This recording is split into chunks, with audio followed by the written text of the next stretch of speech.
నేనిప్పుడు ఇద్దరు గొప్ప వ్యక్తుల గురించి చెప్పబోతున్నాను. మొదటి వ్యక్తి మనీ లాండరింగ్ చేసి పన్ను ఎగ్గొట్టి ఐపీఎల్లో స్కామ్ చేసి రికార్డు క్రియేట్ చేస్తే, ఇక రెండో వ్యక్తి ఏమో భారతీయ బ్యాంకుల నుంచి 9,000 కోట్ల రుణం తీసుకొని ఎగ్గొట్టారు.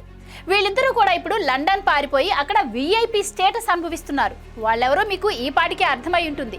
వాళ్లే లలిత్ మోడీ, విజయ్ మాల్యా. ఇప్పుడు వీళ్ళ గురించి ఎందుకు చెప్తుంది, ఇదంతా తెలిసిందే కదా అనుకుంటున్నారా? ఒకసారి వీడియో చూడండి.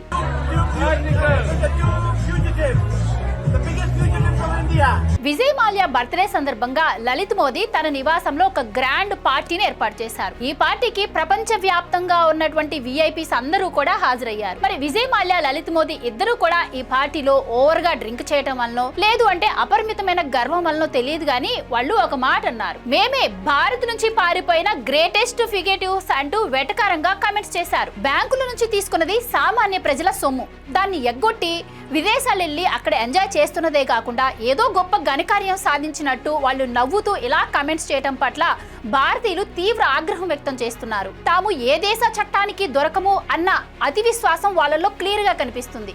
మరి ఈ విశ్వాసం ప్రపంచ వ్యాప్తంగా ఉన్నటువంటి ఆర్థిక నేరగాళ్లకు ఒక సంకేతం ఇచ్చినట్టు అవదా? ఇప్పటికైనా కేంద్ర ప్రభుత్వం స్పందించి కేవలం నోటీసులతో సరిపెట్టకుండా కఠినమైన చర్యలు తీసుకోవాలని అందరూ వాళ్ళ అభిప్రాయాన్ని వ్యక్తం చేస్తున్నారు. డబ్బుంటే ఏ దేశ చట్టాల నుంచైనా తప్పించుకోగలము అన్న ధీమా ఈ ఆర్థిక నేరగాళ్లలో పోవాలి అన్నా, దేశాన్ని కించపరుస్తూ మాట్లాడే వాళ్లకు చట్టం ఇచ్చే శిక్ష సరైన సమాధానం చెప్పాలి అన్నా ప్రభుత్వం వెంటనే స్పందించి వీళ్లను బోన్లో పెట్టాలి. మీరేమంటారు?